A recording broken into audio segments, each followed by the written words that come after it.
The trap is set, the Galactic Coalition was confident. For weeks, their spies had tracked strange human signals moving through deep space. The aliens believed this would be the first true test of Earth's military strength. They expected soldiers organized, disciplined, predictable. The kind of soldiers the galaxy had seen for centuries.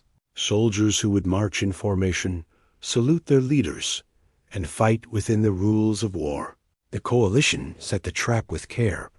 A vast fleet of warships waited in the dead zone of a silent star system. They hid their numbers behind asteroid shadows, energy dampeners, and false signals. Every alien commander sat inside their ship, ready, eager to prove that humans were nothing more than a primitive species with guns. Their plan was simple: ambush the humans the moment they arrived, crush them quickly, and show the rest of the galaxy that Earth was no threat. But something felt strange the moment the human ship entered the system. The sensors read the vessel as human-built, yes, but damaged, scarred, and altered beyond recognition. It was not the sleek, polished warship the Coalition had expected. The hull was covered in patches of metal, mismatched plates welded in rough angles. Sections of the Starship looked burned, as if it had survived battles no sane ship should have. Alien officers frowned, whispering across the channels, "Ease? This really a warship?" One asked. "It looks more like a scavenger's wreck." The ship moved closer, and still the humans made no attempt at formation or protocol. Instead of broadcasting identification codes, they sent static. Instead of sending battle signals, they laughed, a deep, unsettling laugh that echoed through the combs of the Coalition fleet. The sound sent shivers through alien crews who had never heard laughter like that before. It was not the laugh of soldiers. It was the laugh of predators. The Coalition admiral gave the order to hold. They still believed this might be a trick. Perhaps the humans wanted to scare them, to buy time, but the human ship kept moving with reckless confidence, drifting into the center of the trap as though daring the aliens to strike. Its engines flared too brightly. Its weapons glowed faintly, as though ready for use at any moment. Still, no formation, no discipline, no caution. It was madness. Inside the human ship, the crew did not look like trained soldiers. They were scarred men and women, some missing eyes, others with mechanical limbs. Their uniforms did not match. They wore pieces of armor, jackets, and even bare shirts. Weapons lay scattered on the floor, some handmade, some stolen, all deadly. One man leaned back in his chair, smoking calmly as alarms rang around him. Another polished a blade as if preparing for a hunt, and the captain, his eyes cold. His smile wide-watched the Coalition fleet with amusement. "They think we're soldiers," the captain said, voice steady. The crew laughed again, harsh and wild. "They have no idea what we are." The aliens finally snapped. The admiral barked the order. Fire. Thousands of plasma bolts, torpedoes, and beams lit the black sky. The trap was sprung. The Coalition unleashed its power. Every shot screamed toward the human starship. It should have been the end, but it wasn't. The human ship moved in ways no alien could understand. It rolled, twisted, and dove through the barrage. Each maneuver was reckless, dangerous, and impossible, but somehow it worked. The patched hull deflected strikes. The strange weapons fired back with brutal precision. The crew shouted with joy. Not fear. To them, this was not war. It was sport. One alien officer gripped his chair as the ship flashed across the battlefield. "This isn't a military crew," he whispered. "This is something else," another shouted, panic rising. "They aren't soldiers. They're lunatics." The captain of the human ship leaned forward, pressing the cum. His voice carried across the battlefield. "You expected soldiers," he said, "but soldiers fight with rules." There was a pause. The sound of laughter followed. "We don't have rules." The alien fleets felt fear for the first time. Their trap was set. Yes, but something inside them told them this was no prey caught in their net. This was a predator, cornered, grinning and ready to bite back harder than anything the galaxy had ever seen. The trap was set, but the wrong prey had walked in. And now the hunters realized, too late, that they had trapped themselves. The laugh of Deathworldish battlefield burned with the light of plasma fire. Alien ships struggled to regroup as the human vessel cut through them like a beast in the dark. But it was not the Starship itself that terrified the Coalition. It was the sound, that awful, reckless laughter that poured from the humans as they fought. The aliens had fought many enemies before. They had faced disciplined armies with banners and symbols. They had fought mercenaries who demanded payment before drawing blood. They had even clashed with pirates who attacked out of greed. But this was different. This was madness wrapped in human skin. Inside the Starship, chaos ruled. No one waited for orders. Each crew member acted on instinct, like predators working as a pack. One woman with a scar across her cheek manned the gunnery station, firing at alien ships with no hesitation. She hummed as she fired, a tune so casual it chilled even her own allies. Another man, bare-chested and covered in tattoos, gripped the ship's controls. He steered the vessel with violent movements, laughing as the Starship spun between incoming blasts. Every time the ship should have been destroyed, he made it dance instead. The captain sat calmly in his chair, his cold smile never fading. He did not need to command. He only needed to watch. Because these people were not soldiers trained to obey. They were survivors who had learned to kill without mercy. They lived for this. Across the fleet, alien officers shouted in panic. "Hold your lines, they're just humans," one admiral yelled. But the crew under him trembled. Just humans should not laugh in the face of death. Just humans should not treat war like a game. The Coalition tried again. They closed ranks, forming tight walls of ships to trap the Starship. They thought numbers and discipline would finally crush the madness. But the humans only laughed louder. The gunnery officer shouted across the ship, "Oh, look, they're lining up for us." She pressed the trigger, and the human Starship unleashed a brutal storm of fire. Not precise, not elegant, but devastating. Alien vessels exploded one after another, their neat formation collapsing instantly. The humans cheered, as if they were celebrating a festival instead of a massacre. One crew member leaned against the wall, cleaning blood from a blade he had not even used yet. He grinned and said, "Reminds me of home." And that was the truth. The aliens could not understand. Home for these humans was not peace. Home was Earth, the death world. A planet where predators stalked the jungles, where storms ripped cities apart, where survival meant fighting every single day. Compared to Earth, space war was nothing but a playground. On the Coalition flagship, silence filled the bridge. The admiral watched in horror as ship after ship was torn apart by a vessel that looked like it should not even fly. His crew looked to him for orders, but he had none. He finally whispered, These are not soldiers." His words spread through the fleet like fire. "They're psychopaths, back on the human ship." The captain activated the guns again. His voice, calm and sharp, filled the alien channels. "You thought we'd bring soldiers," he said. "Soldiers fight for nations, for honor, for rules." His smile widened as he looked at his crew. "We don't fight for any of that." He leaned forward, his voice dropping into a growl. "We fight because it's fun." The alien crews froze. They had no defense against that kind of enemy. How do you fight an enemy who enjoys the fire, who laughs at death, who feels joy? In destruction, one officer on a smaller ship broke down, throwing his headset away. "I can't fight them," he cried.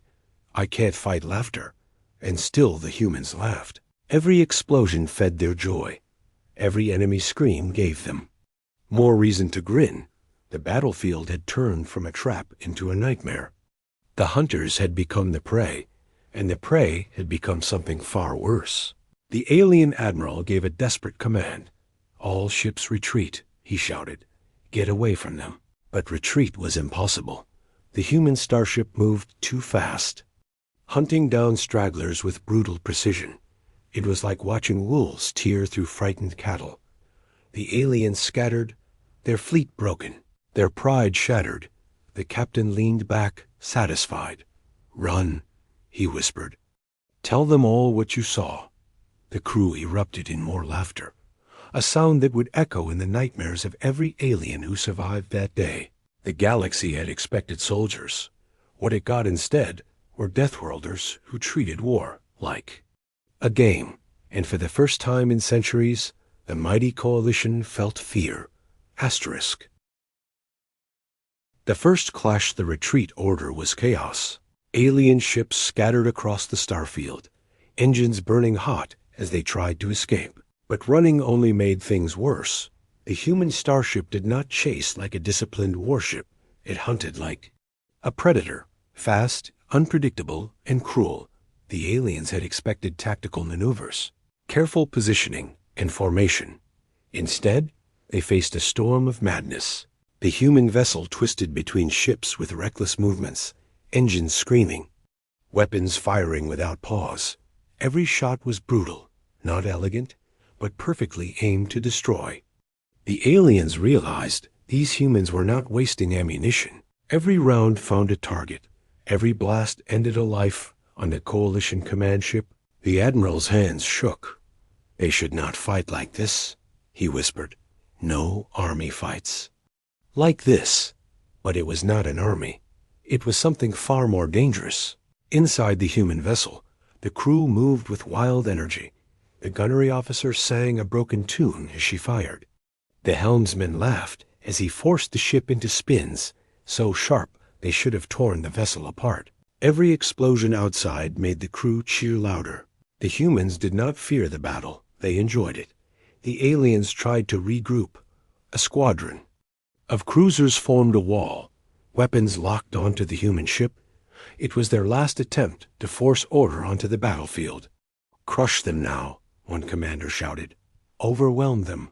Plasma fire rained down, a storm of light meant to erase the humans in seconds. But the starship did not slow. Instead, it accelerated straight into the wall. The alien commanders gasped in horror. "No ship would charge into that," one cried. But the human captain only smiled. "Hold steady," he said calmly. "They'll never expect it." The ship plunged through the storm, weaving between blasts, metal groaning, shields sparking. The crew shouted with laughter, as if daring death itself to try harder. The gunnery officer unleashed a barrage of her own, tearing through the cruiser wall like it was paper. One by one, alien ships exploded, filling space with fire and wreckage. On the coalition bridge, panic spread. "They don't care about survival." An officer cried. "They don't even care if they die." And that was the truth. The humans did not see death as fear. They saw it as part of the game. That was why they were unstoppable. The human captain leaned forward, opening comes again. His voice carried across the broken battlefield. "Do you understand now?" he asked, his tone steady and cold. "You thought we would fight like soldiers." He paused, letting the silence stretch before he laughed. "But we are not soldiers. We are Deathworlders." The word spread across the alien fleets. Deathworlders. A word that held more weight than any weapon.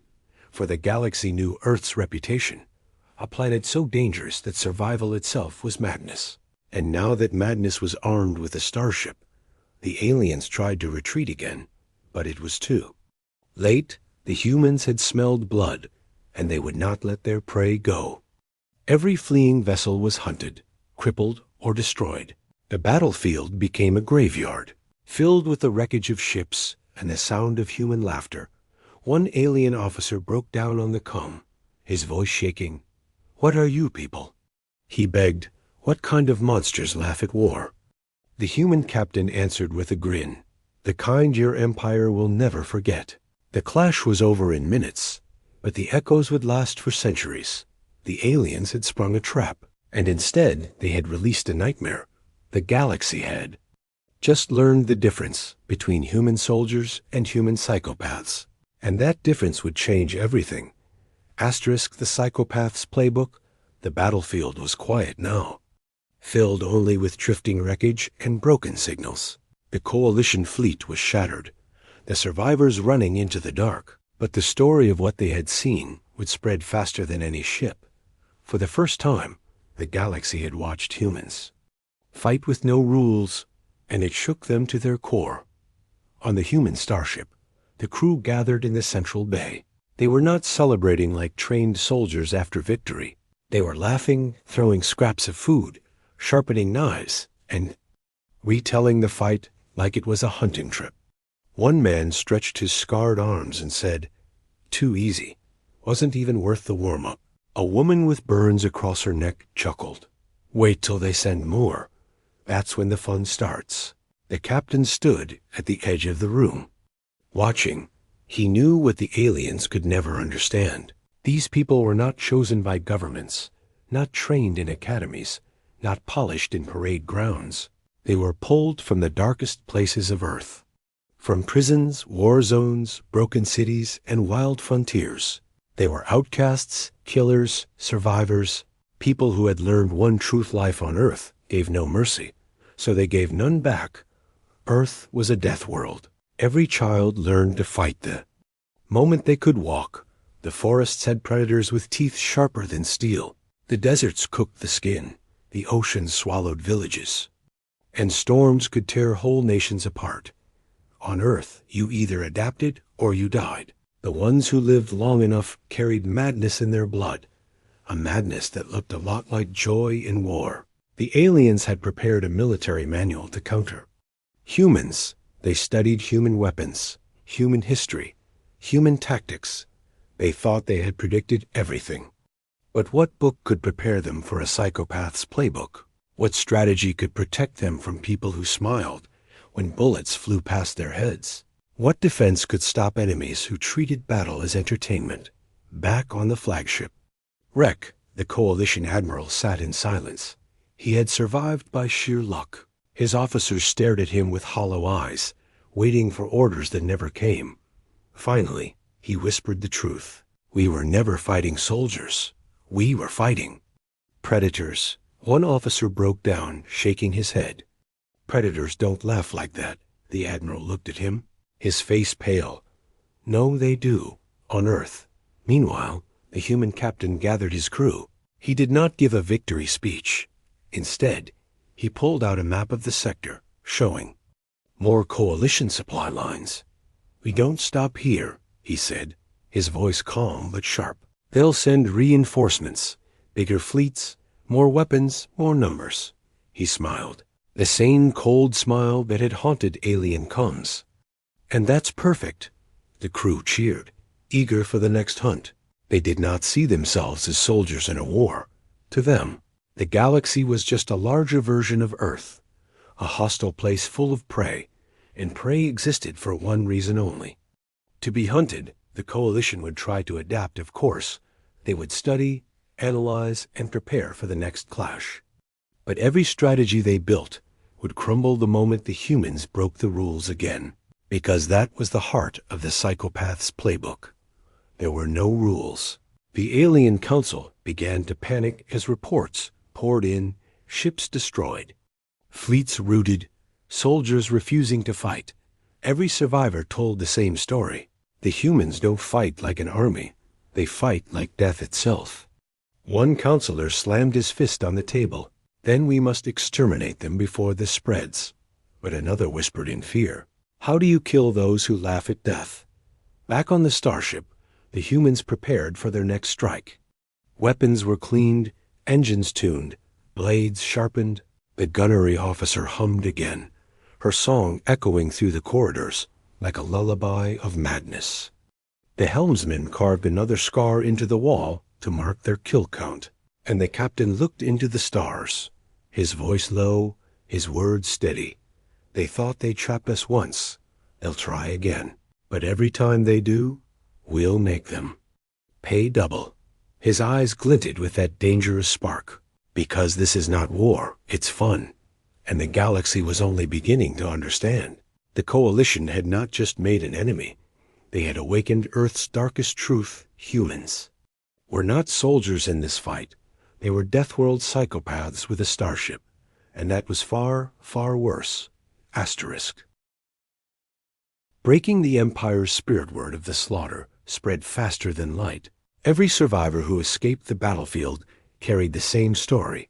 They did not speak of tactics or technology. They spoke of the laughter, the sound of humans enjoying the fight, and it shattered the pride of the Coalition. The council chambers of the Empire were filled with whispers.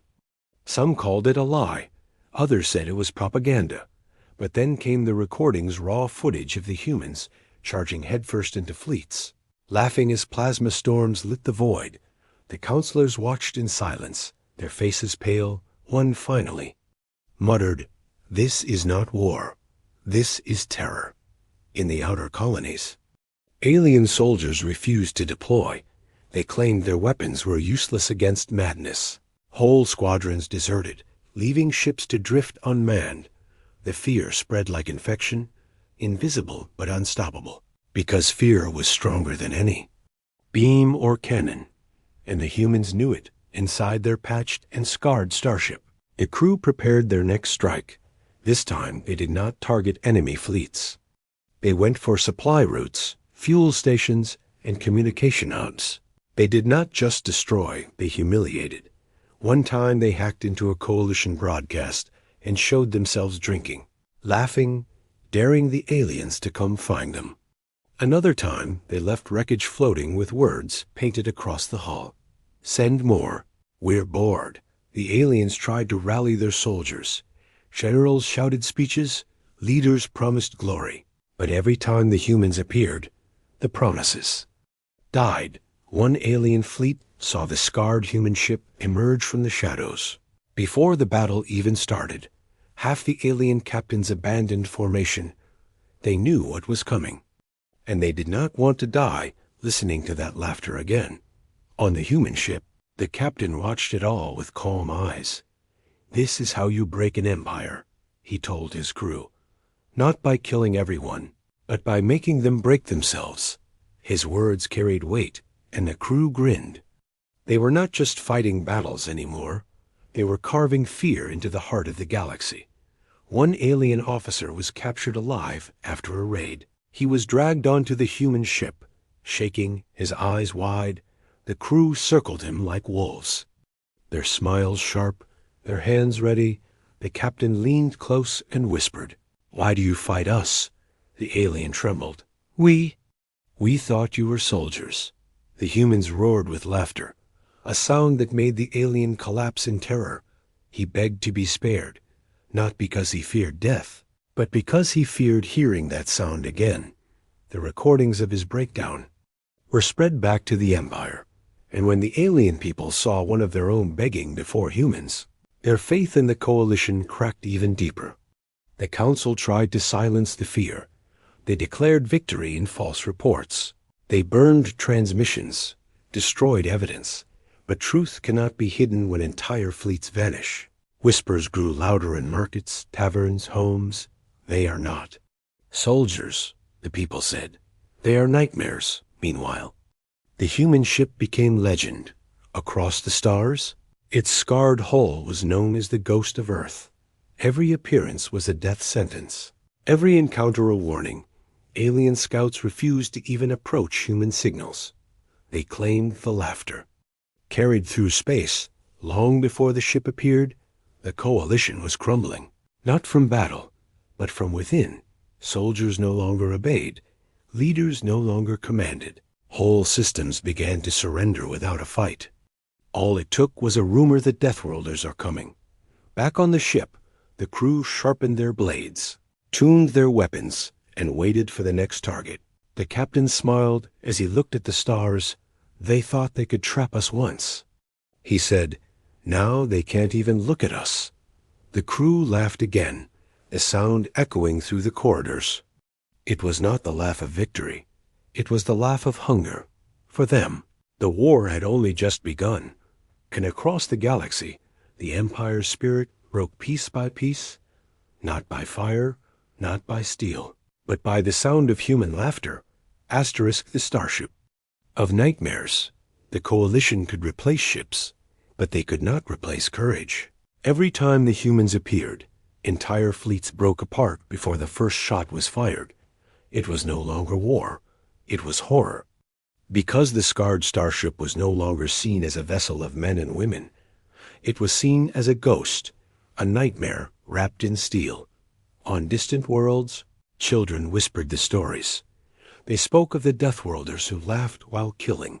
They told tales of a ship that appeared from the shadows, struck without mercy, then vanished into the void.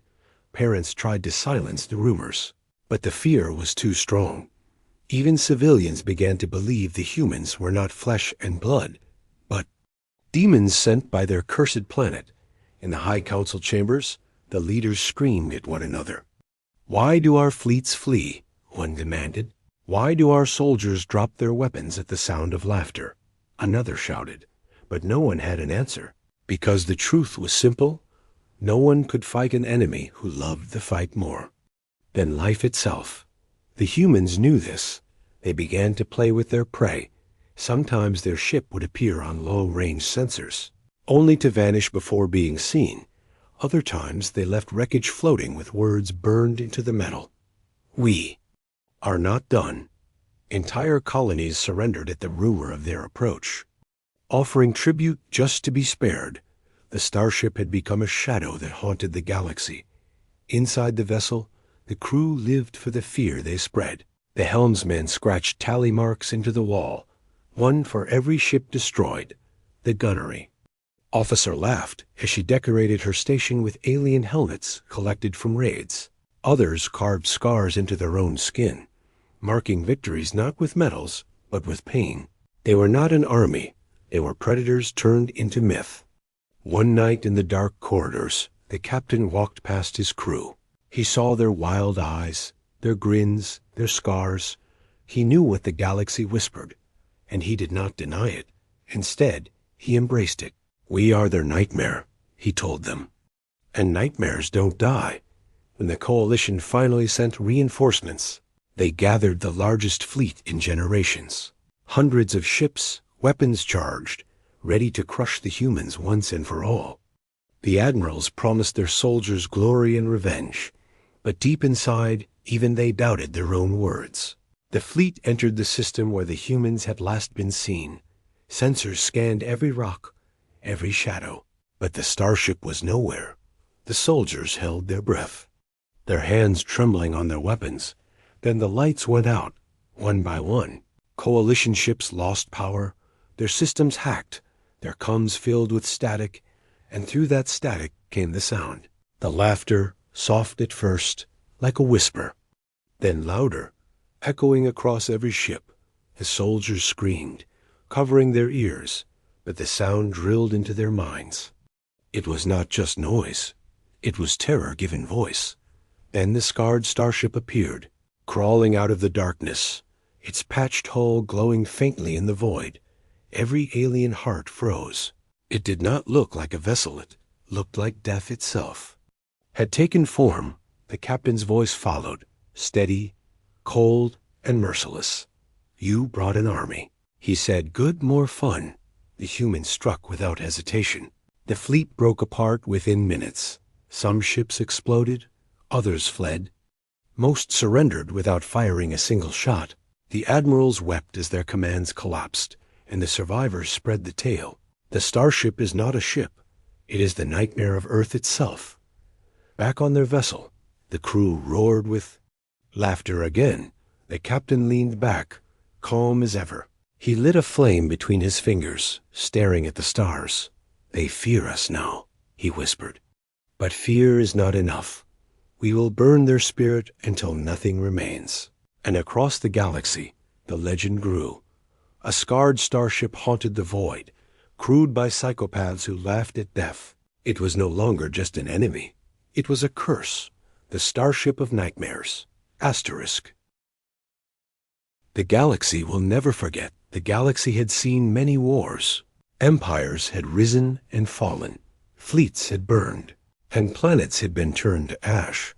But nothing in history compared to what the humans brought. Because humans did not just fight battles, they broke the will of entire civilizations. The coalition was no longer united. Its fleets were scattered, its soldiers terrified, its leaders trapped in endless arguments. Some wanted to keep fighting, others demanded surrender. But every time they tried to act, the shadow of the scarred human ship loomed in their minds. That laughter followed them into their sleep, and no plan survived the memory of it. On dozens of worlds, soldiers refused to deploy. They said no weapon could defeat madness. Families whispered in fear whenever ships passed overhead. Children dared one another to repeat the cursed words. Deathworld psychopaths, even the bravest. Commanders trembled when they saw static on their screens, because sometimes, hidden in the static, the humans laughed. The human crew did not slow down. Their starship became a legend that moved from system to system.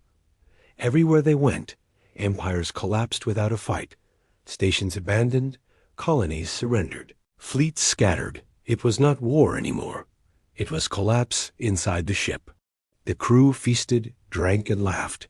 They carried trophies from every raid. Helmets, banners, broken weapons. The gunnery officer painted her walls with marks for every kill.